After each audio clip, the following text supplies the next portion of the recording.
आज आपण एका वैश्विक आणि कायदेशीर कोड्यावर बोलणार आहोत. विचार करा, एका विशाल साम्राज्याच्या सिंहासनावर वारसा हक्क सांगितला गेलाय. पण तो वारसा नक्की कधी लागू झाला याबद्दल 3 वेगवेगळी मतं आहेत. आणि आपल्याला मिळालेल्या सामग्रीचा उद्देश हाच आहे की या मतांची चिरफाड करून त्या वारसा हक्काची अधिकृत नोंदणी नक्की कधी झाली याचा शोध घेणे. हो, आणि हे कोडं साधंसुधं नाहीये. कारण हे साम्राज्य म्हणजे आपलं काळ आणि अवकाश, आणि वारसदार आहे दुसरा देव. त्यामुळे प्रश्न जरी साधा वाटला तरी त्याची उत्तरं खूप गुंतागुंतीची आणि तात्विक आहेत. आपल्याला मिळालेल्या मजकुरात याच उत्तरांचा शोध घेतला आहे. आपला उद्देश यावर स्वतःचं मत देणे नाही, तर त्या मजकुरातील विचारप्रवाह जसे आहेत तसे उलगडून दाखवणे आहे. बरोबर. मग चला या विषयाच्या मुळाशी जाऊया. ही चर्चा सुरू करण्याआधी या कोड्यातली मुख्य पात्र आणि संकल्पना स्पष्ट करूया का? मजकुरात पहिला देव आणि दुसरा देव असा उल्लेख आहे. हे नक्की काय आहे? आपल्याला मिळालेल्या माहितीनुसार हे दोघेही सृष्टीचे निर्माते आहेत. पण या कथेमध्ये एक विलक्षण घटना घडते. दुसरा देव स्वतःला रित करतो. रित करतो म्हणजे नेमकं काय? म्हणजे आपले दैवी अधिकार बाजूला ठेवून एक सृष्ट जीव म्हणून मानवी रूपात काळ आणि अवकाशात प्रवेश करतो. अच्छा, म्हणजे हे असं आहे की जसं एखाद्या सर्वशक्तिमान राजाने आपलं सिंहासन, आपलं राज्य सगळं सोडून एका सामान्य माणसासारखं आयुष्य जगायचं ठरवलं. पण का? ह्याच प्रश्नामध्ये या सगळ्या चर्चेचं मूळ आहे. मजकुरानुसार याआधी काळ आणि अवकाश हे पहिल्या आणि दुसऱ्या देवाच्या संयुक्त मालकीचे होते. पण जेव्हा दुसऱ्या देवाने स्वतःला रिते केले तेव्हा त्या साम्राज्याची म्हणजे काळ आणि अवकाशाची संपूर्ण मालकी पहिल्या देवाकडे गेली. आणि मग आता दुसरा देव एक सृष्ट जीव म्हणून त्याच साम्राज्यावर वारसा हक्क सांगतो. इथेच वारसा ही संकल्पना येते. पण एक मिनिट, काळ आणि अवकाश म्हणजे फक्त घड्याळ आणि नकाशा नाही, बरोबर? याचं महत्त्व काय आहे इथे? अगदी बरोबर. स्रोत मजकुरानुसार याचा अर्थ आहे संपूर्ण अस्तित्वावर, प्रत्येक कणावर आणि प्रत्येक क्षणावर संपूर्ण नियंत्रण. त्यामुळे हा वारसा मिळवणं म्हणजे केवळ एक पदवी नाहीत, तर विश्वाचं सार्वभौमत्व मिळवण्यासारखं आहे. आणि इथेच मजकूर एक अतिशय रंजक मुद्दा मांडतो. तो म्हणतो की खरा प्रश्न वारसा कधी मिळाला हा नाहीये. मग काय? खरा प्रश्न आहे तो अधिकृतपणे कधी निश्चित झाला, म्हणजे त्याची कायदेशीर नोंदणी, त्याची घोषणा कधी झाली. कारण मजकूर स्पष्ट करतो की दुसरा देव मूळतः निर्माता असल्यामुळे सर्व सृष्टीजीवांनी त्यांची आज्ञा पाळणं हे केव्हाही बंधनकारकच होतं. त्यामुळे मुद्दा त्यांच्या अधिकाराचा नाही, तर त्या अधिकाराच्या सार्वजनिक घोषणेचा आहे. समजलं. म्हणजे आपण 3 वेगवेगळ्या मतांची तपासणी करणार आहोत की ही अधिकृत घोषणा नक्की कोणत्या क्षणी झाली. चला तर मग पहिल्या मताकडे वळूया. ते काय सांगतं? पहिलं मत अगदी थेट आणि सोप्पं आहे. ते म्हणतं की वारसा तात्काळ निश्चित झाला ज्या क्षणी दुसऱ्या देवाने सृष्टीजीवाचं रूप धारण केलं त्याच क्षणी. अच्छा. जन्माला आलात की तुम्ही जन्मतः चिवराज असता, मग तुम्ही सामान्य माणसाचे कपडे घातले तरी फरक पडत नाही. म्हणजे त्यांचा मूळ अधिकार कधीच गेला नव्हता, फक्त तो त्यांनी वापरला नाही. याला पुष्टी देण्यासाठी मजकुरात काही पुरावे दिले आहेत का? हो, दिले आहेत. मजकूर आठवण करून देतो की त्यांच्या पृथ्वीवरील कार्यकाळात भूत, प्रेत, वारा आणि समुद्र सुद्धा त्यांच्या आज्ञेचं पालन करत होते. हे त्यांच्या मूळ अधिकाराचं प्रतीक मानलं जातं. आणि अजून याहीपेक्षा महत्वाचा पुरावा मॅथ्यूच्या पुस्तकातून दिला आहे, जिथे ते म्हणतात की त्यांच्या एका इशाऱ्यावर देवदूतांच्या 12 पलटणी हजर होऊ शकल्या असत्या. थांबा, इथे मला एक प्रश्न पडलाय. जर त्यांच्याकडे जन्मापासूनच इतका मोठा अधिकार होता, तर मग पुढे जाऊन वधस्तंभ, पुनरुत्थान या सगळ्या नाट्यमय घटनांची गरज का पडली? आणि पुनरुत्थानानंतर ते असं का म्हणाले की स्वर्गात आणि पृथ्वीवर सर्व अधिकार मला देण्यात आला आहे? जर अधिकार आधीच होता, तर तो देण्यात आला असं म्हणण्याचा अर्थ काय? हे पहिल्या मताच्या विरोधात जात नाही का? तुम्ही अगदी अचूक मुद्दा पकडला आहे.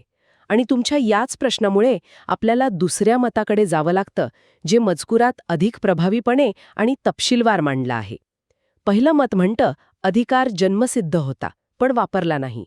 तर दुसरं मत म्हणतं नाही, तो अधिकार त्यागातून आणि परीक्षेतून नव्याने कमावला आणि सिद्ध केला गेला. हे जास्त नाट्यमय वाटतंय. म्हणजे वारसा, वधस्तंभ आणि पुनरुत्थानानंतर निश्चित होतो, असं हे मत आहे का? होय, या मतानुसार ती अधिकृत घोषणा, ती कायदेशीर निश्चिती पुनरुत्थानाच्या क्षणी झाली. आणि यामागे एक महत्वाचा तर्क दिला आहे. तुम्ही जो प्रश्न विचारला तोच. वधस्तंभावर जाण्यापूर्वी ते देवदूतांना पाठवण्यासाठी पहिल्या देवाला विनंती करू शकत होते, पण पुनरुत्थानानंतर ते थेट शिष्यांना जगभर जाण्याची आज्ञा देतात. हा विनंती ते आज्ञा, हा प्रवास अधिकारातील बदल दर्शवतो. आणि यालाच मजकुरात फिलिपाईकर अध्याय 2चा संदर्भ जोडून बळ दिला आहे, बरोबर? जिथे म्हटलं आहे की त्यांनी स्वतःला नम्र केलं, मृत्यू स्वीकारला, म्हणूनच देवाने त्यांना सर्वोच्च स्थान दिलं. म्हणूनच हा शब्द इथे महत्वाचा आहे. हा अधिकार त्यांच्या त्यागाचं आणि आज्ञाधारकतेचं फळ आहे. अगदी बरोबर. देण्यात आला आहे या शब्दांवर मजकूर खूप भर देतो. हे शब्द दर्शवतात की एक प्रक्रिया आता पूर्ण झाली आहे. पण इथेच एक अत्यंत महत्वाचा आणि खोल विचार मांडला आहे. ही निश्चिती किंवा ही घोषणा पहिल्या देवासाठी नव्हती. मग कोणासाठी होती? ती सृष्टीजीवांना म्हणजे देवदूत आणि मानवांना पटवून देण्यासाठी होती. विचार करा, जर दुसऱ्या देवाने हा त्यागाचा मार्ग न निवडता थेट आपलं सिंहासन स्वीकारलं असतं तर काय झालं असतं? सृष्टीजीव कदाचित भीतीने किंवा सक्तीने त्यांची आज्ञा पाळत राहिली असते, पण त्यांच्या मनात देवाच्या न्यायाबद्दल आणि प्रेमाबद्दल एक कायमची शंका राहिली असती. थांबा. म्हणजे ही अधिकृत घोषणा देवासाठी नव्हतीच, तर सृष्टीजीवांना पटवून देण्यासाठी होती. याचा अर्थ देवाच्या दरबारातलं राजकारण हे लोकांच्या विश्वासावर चालतं, केवळ अधिकारावर नाही.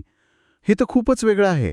म्हणजे केवळ शक्तीने राज्य करण्याऐवजी प्रेमाने आणि न्यायाने राज्य करण्यासाठी ही संपूर्ण प्रक्रिया आवश्यक होती. तुम्ही या चर्चेचा गाभा ओळखला आहे. वधस्तंभ आणि पुनरुत्थान हे केवळ अधिकार मिळवण्याचे मार्ग नव्हते, तर ते देवाचं चारित्र्य सिद्ध करण्याचे पुरावे होते.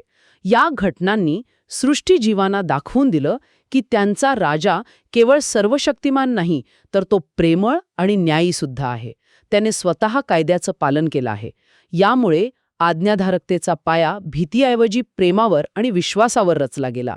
हे एका राज्याची स्थापना करण्यापेक्षा एका कुटुंबाची उभारणी करण्यासारखं होतं. वाह! म्हणजे हा वारसा म्हणजे फक्त एका पदाचा स्वीकार नाही, तर ते पद भूषवण्याच्या नैतिक अधिकाराची कमाई आहे.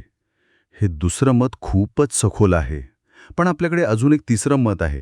ते काय? हो, एक तिसरा दृष्टिकोन असाही आहे, जो या कोड्याकडे पूर्णपणे वेगळ्या बाजूने पाहतो. तो म्हणतो की जोपर्यंत काळ आणि अवकाशात पाप, मृत्यू आणि अपूर्णता अस्तित्वात आहे, तोपर्यंत वारसा अधिकृतपणे निश्चित होऊच शकत नाही. म्हणजे हा एक प्रकारचा परफेक्शनिस्ट दृष्टिकोन आहे. एका पवित्र देवाला वारसा म्हणून पवित्र साम्राज्यच मिळायला हवं. जोपर्यंत साम्राज्यात थोडी जरी गडबड आहे, तोपर्यंत राज्याभिषेक होऊ शकत नाही. हा दृष्टिकोनही तार्किक वाटतो. बरोबर. तर्क असा आहे की जोपर्यंत सृष्टी पापाने डागाळलेली आहे, तोपर्यंत देवाचा वारसा पूर्ण कसा होऊ शकतो? पण मजकूर यावर एक प्रतिप्रश्न विचारतो, ज्याचं उत्तर तो देत नाही.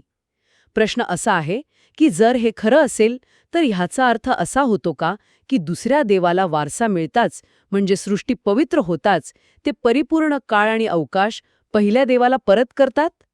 कारण मजकुरात असेही म्हटलं आहे की सृष्टी पूर्ण झाल्यावर दुसरा देव ती पहिल्या देवाला समर्पित करेल. हा मुद्दा या तिसऱ्या मताला थोडा कमजोर करतो.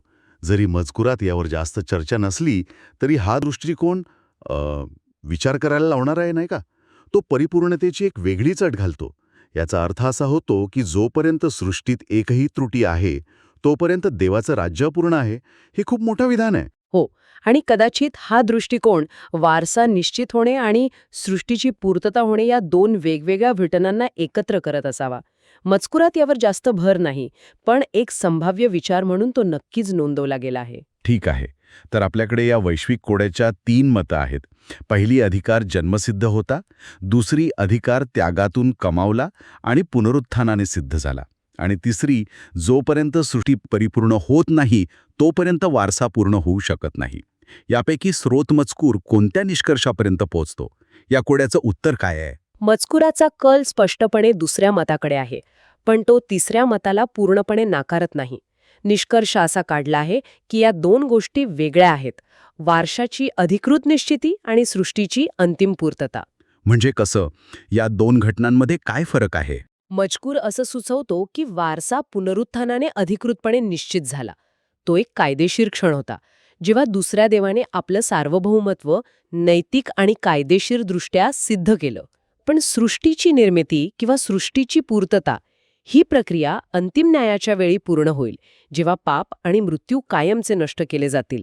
अच्छा, म्हणजे राज्याभिषेक झाला आहे, राजा सिंहासनावर बसला आहे, पण राज्यात अजूनही काही बंडखोर आहेत ज्यांना शांत करायचं काम बाकी आहे.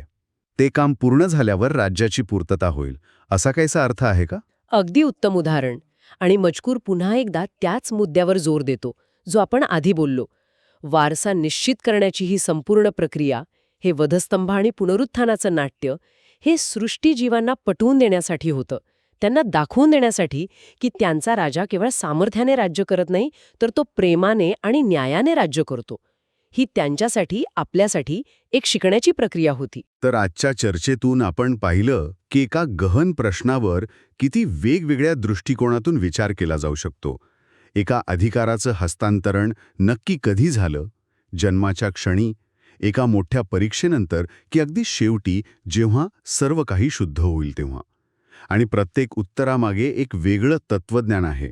अधिकार जन्मसिद्ध असतो, कमावलेला असतो, की परिस्थितीवर अवलंबून असतो. आणि स्रोत मजकुराचा निष्कर्ष हा आहे की ही अधिकृत निश्चिती पुनरुत्थानाच्या वेळी झाली. आणि ती पहिल्या देवासाठी नव्हे, तर सृष्टीजीवांच्या फायद्यासाठी होती, जेणेकरून त्यांची देवावरील श्रद्धा आणि प्रेम दृढ व्हावे आणि ते भीतीने नव्हे, तर प्रेमाने आज्ञा पाळतील. हेच त्या वारसाचं खरं स्वरूप आहे. स्रोत मजकुरात एक उल्लेख आहे जो मला विचार करायला लावतो. त्यात म्हटलंय की दुसऱ्या देवाचं कार्य आज्ञेची सत्यता सिद्ध करण्यासाठी होतं, आणि ही प्रक्रिया तेव्हाच पूर्ण होईल जेव्हा काही ठराविक संख्येने प्रथम फळे किंवा हुतात्मेसुद्धा आपल्या त्यागाने हे सिद्ध करतील. मग यावर विचार करण्यासारखा मुद्दा हा आहे की एका दैवी योजनेची पूर्तता केवळ दैवी कार्यावरच नव्हे, तर त्याचं अनुसरण करणाऱ्या सृष्टीजीवांच्या कृतींवरही अवलंबून आहे. याचा नेमका अर्थ काय असू शकतो?